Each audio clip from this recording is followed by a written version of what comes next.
Assalamualaikum warahmatullahi wabarakatuh. Innal hamdalillah nahmaduhu wa nasta'inuhu wa nastaghfiruhu wa na'udzu billahi min syururi anfusina wa min sayyiati a'malina may yahdihillahu fala mudhillalah wa man yudlil fala hadiyalah. Asyhadu an la ilaha illallah wahdahu la syarikalah wa asyhadu anna Muhammadan abduhu wa rasuluh la nabiyya ba'da. Puji syukur senantiasa kita panjatkan kehadirat Ilahi Rabbi atas segala limpahan taufik, rahmat, serta hidayahnya kepada kita semua. Karena hanya berkat hidayah Allah Subhanahu wa Ta'ala, kita semua masih bisa bermuajahah di tempat ini dan dalam suasana yang senantiasa dilindungi oleh Allah Subhanahu wa Ta'ala. Sholawat serta salam senantiasa tercurahkan kepada junjungan kita Nabi Agung Muhammad Sallallahu Alaihi Wasallam beserta keluarga, para sahabat, dan para pengikut-pengikutnya yang setia. Marilah kita senantiasa terus berusaha untuk meningkatkan ketakwaan kita kepada Allah Subhanahu wa Ta'ala dengan terus berusaha untuk menjalankan segala perintahnya dan menjauhi segala larangannya. Ilmu sangatlah penting bagi kehidupan manusia. Kita akan melakukan apa saja, baik itu bertani, berdagang, ataupun yang lainnya. Kalau tidak didasari dengan ilmu yang baik, maka hasilnya tidak akan sempurna. Islam telah menempatkan ilmu pada posisi yang tinggi. Allah Subhanahu wa Ta'ala telah menjanjikan kepada hamba-hambanya untuk menaikkan derajatnya bagi mereka yang memiliki iman dan ilmu. Barang siapa yang menginginkan dunia, maka harus dengan ilmu. Barang siapa yang menginginkan akhirat, maka harus dengan ilmu. Dan barang siapa yang menginginkan dunia dan akhirat, maka harus dengan ilmu. Ilmu apapun yang kita miliki, hendaklah untuk bisa disebarkan kepada orang lain agar ilmu tersebut menjadi lebih bermanfaat. Penyampaian dan penyebaran ilmu pada dasarnya telah Allah perintahkan sejak zaman dahulu kepada Nabi Muhammad Sallallahu Alaihi Wasallam. Hal ini tercantum di dalam firman Allah Subhanahu wa Ta'ala, yaitu di dalam surat Al-Maidah ayat 67 yang artinya, "Hai Rasul, sampaikanlah apa yang diturunkan kepadamu dari Tuhanmu, dan jika tidak kamu kerjakan apa yang diperintahkan itu, berarti kamu tidak menyampaikan amanatnya. Allah memelihara kamu dari gangguan manusia, sesungguhnya Allah tidak memberi petunjuk kepada orang-orang kafir." Ayat ini memerintahkan kepada Nabi Muhammad supaya menyampaikan apa yang diturunkan kepadanya tanpa menghiraukan besarnya tantangan di kalangan ahli kitab, orang musyrik, dan orang-orang fasik. Ayat ini menganjurkan kepada Nabi Muhammad agar tidak perlu takut menghadapi gangguan dari mereka dalam membentangkan rahasia dan keburukan tingkah laku mereka itu, karena Allah menjamin dan memelihara Nabi Muhammad dari gangguan, baik masa sebelum Hijriah oleh kafir Quraisy maupun sesudah Hijriah oleh orang Yahudi. Apa yang telah diturunkan oleh Allah kepada Muhammad adalah amanat yang wajib disampaikan seluruhnya kepada manusia. Menyampaikan sebagian saja dari amanatnya dianggap sama dengan tidak menyampaikan sama sekali. Demikianlah kerasnya peringatan Allah kepada Muhammad. Hal tersebut menunjukkan bahwa tugas menyampaikan amanat adalah kewajiban Rasul. Tugas penyampaian tersebut tidak boleh ditunda, meskipun penundaan itu dilakukan untuk menunggu kesanggupan manusia untuk menerimanya. Karena masa penundaan itu dapat dianggap sebagai suatu tindakan penyembunyian terhadap amanat Allah. Tegasnya, ayat 67 ini mengancam orang-orang yang menyembunyikan amanat Allah sebagaimana tersebut dalam firman-Nya, "Sungguh, orang-orang yang menyembunyikan apa yang telah Kami turunkan berupa keterangan-keterangan dan petunjuk setelah kami jelaskan pada manusia dalam kitab Al-Quran. Mereka itulah yang dilaknat Allah dan dilaknat pula oleh mereka yang melaknat. Quran Surat Al-Baqarah ayat 159. Sejalan dengan ancaman Al-Quran ini, Nabi Muhammad bersabda mengingatkan orang-orang yang menyembunyikan ilmu pengetahuan. Barang siapa ditanya tentang suatu ilmu pengetahuan lalu disembunyikannya, maka ia akan dikekang pada hari kiamat dengan kekangan dari api neraka. Hadis riwayat Abu Daud At-Tirmizi dari Abu Hurairah.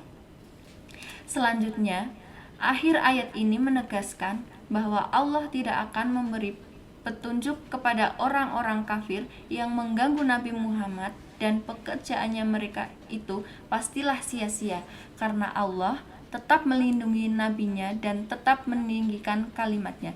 Di dalam ayat yang lain, yaitu surat Al-Baqarah ayat 174-176, Allah berfirman, sesungguhnya orang-orang yang menyembunyikan apa yang telah diturunkan Allah, yaitu Alkitab, dan menjualnya dengan harga yang sedikit, mereka itu sebenarnya tidak memakan ke dalam perutnya melainkan api, dan Allah tidak akan berbicara kepada mereka pada hari kiamat dan tidak mensucikan mereka, dan bagi mereka siksa yang amat pedih.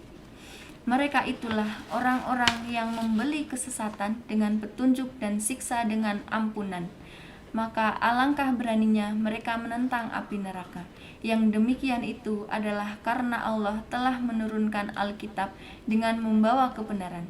Dan sesungguhnya orang-orang yang berselisih tentang kebenaran Alkitab itu benar-benar dalam penyimpangan yang jauh dari kebenaran. Ayat tersebut menjelaskan bahwa orang-orang Yahudi yang menyembunyikan sifat Nabi Muhammad yang terdapat dalam kitab-kitab yang berada di tangan mereka, seperti sifat-sifat yang membuktikan kerasulan dan kenabiannya, mereka menyembunyikannya agar kepemimpinan mereka tidak hilang, serta hadiah dan pemberian yang diterimanya dari masyarakat Arab sebagai penghormatan terhadap nenek moyang mereka tidak lenyap begitu saja, tetapi mereka tak berhasil dan merugi di dunia dan di akhirat, serta mendapat kemurkaan yang berlipat ganda.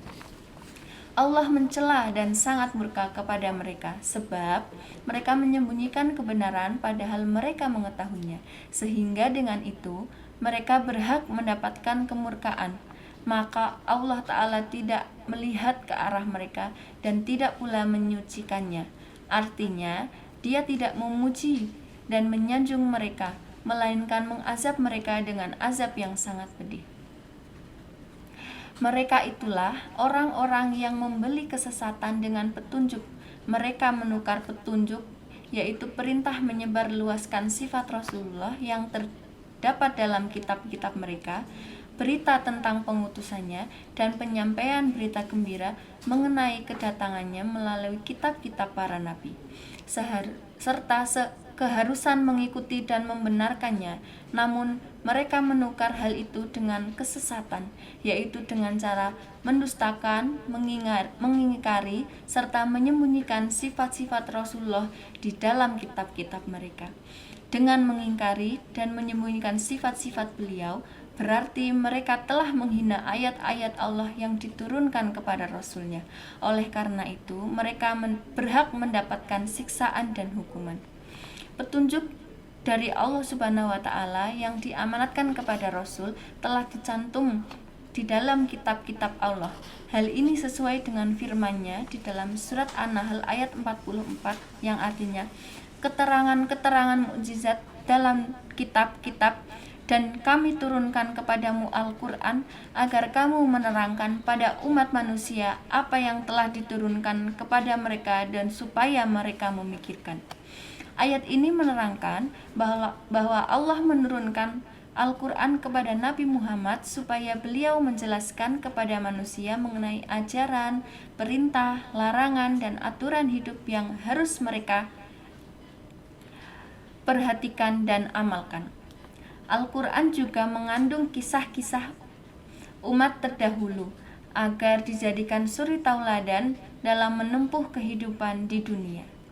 Nabi Muhammad juga diperintahkan untuk menjelaskan hukum-hukum yang terkandung dalam Al-Quran dan merinci ayat-ayat yang bersifat global mengkhususkan yang bersifat umum, membatasi yang mutlak dan lain-lain agar mudah dicerna dan sesuai dengan kemampuan berpikir mereka.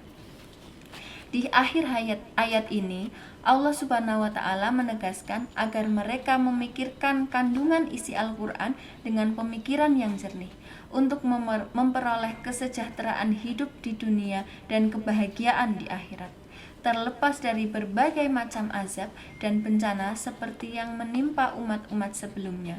Al-Quran telah memerintahkan Nabi Muhammad untuk menjelaskan kepada manusia sebagai akidah dan hukum yang terkandung di dalamnya, juga agar beliau bisa mengajak umatnya untuk merenungkan isinya dengan harapan mereka mau merenungkan dan menjadikan sebagai pelajaran sehingga mendapat kebenaran.